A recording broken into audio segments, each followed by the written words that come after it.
My name is Chris King. I work for Hungry Souls. We're a local nonprofit that works with hungry kids in the greater Austin area. Yeah, well, we probably need to start with the problem. There's over 100,000 kids in the greater Austin area that are on the free and reduced lunch program. And if you try to get a picture of that, if you've ever been to a UT football game, that's enough kids to fill the whole stadium at UT. And so that's a lot of kids. And it's estimated that about 86,000 of those kids are what they call as food insecure. In other words, they don't know where their next meal is coming from. And so those are the families that we work with. We provide meals over the weekend and during school breaks, so we make sure that those kids are fed. And we don't just feed the kids, we feed the whole family as well. Currently, we serve 17 families, which doesn't sound like a whole lot, but that's about 80 people. Right now, we're serving about 1,700 meals a month. Really, when we take a look at it, there's a couple of different ones that we fight every day. Since we are a faith-based nonprofit, it's really hard for us to get into AISD. So many of our families are just really great people, but just having a hard time. And, Austin's an expensive place to live. I mean, I get impacted every day. We had several families last year that were asking us for stocking caps and gloves and scarves. And so I was asking Mom, I said, was it cold, getting to school? And she said, no, we can't afford to run the heat. And so that helps us stay warm at night when we're in bed. We have families that have no furniture, so all the kids are sleeping on the floor in one room.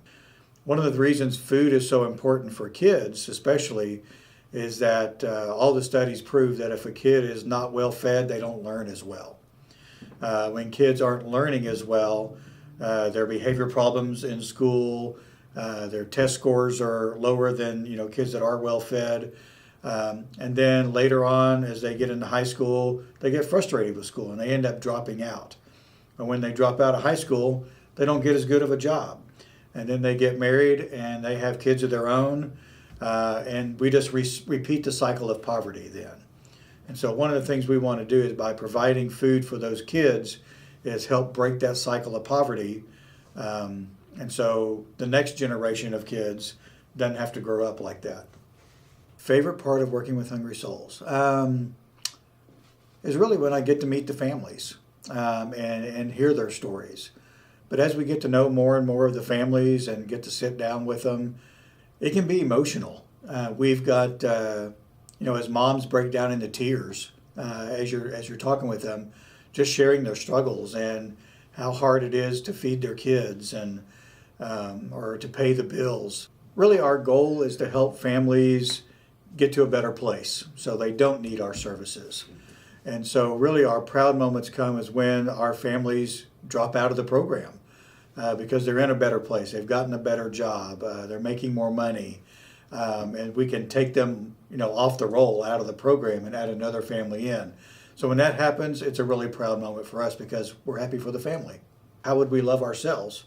Well, we'd put a shelter over our head, we put food on our back, and we put food in our belly. And so that's the way we should love other people. And but God's really just called us to take care of the belly part.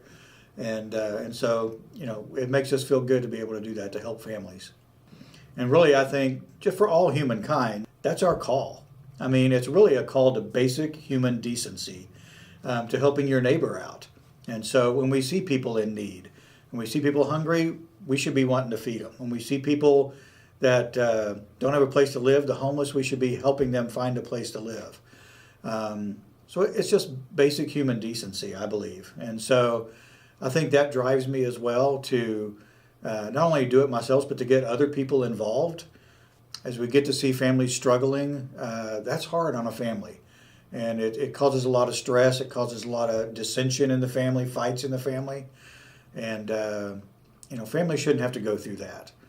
And so, if we can help that, we want to do that. Going through cancer has made me realize, even more how important family is.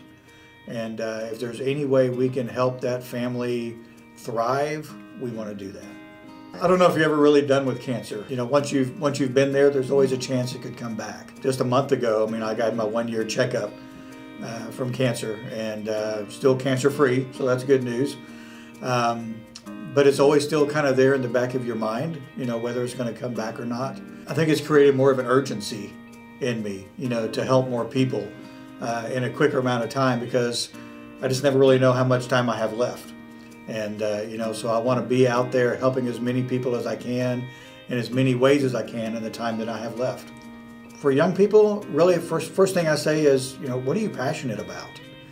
And you could be passionate about the homeless. You could be passionate about dogs. You could be passionate about, dance. Whatever it is, wherever your passion is, find a place to serve there. Once you've helped somebody, it's contagious. And you've got to do it more and more and just do it over and over again. And when you start putting other people before yourself, your life changes.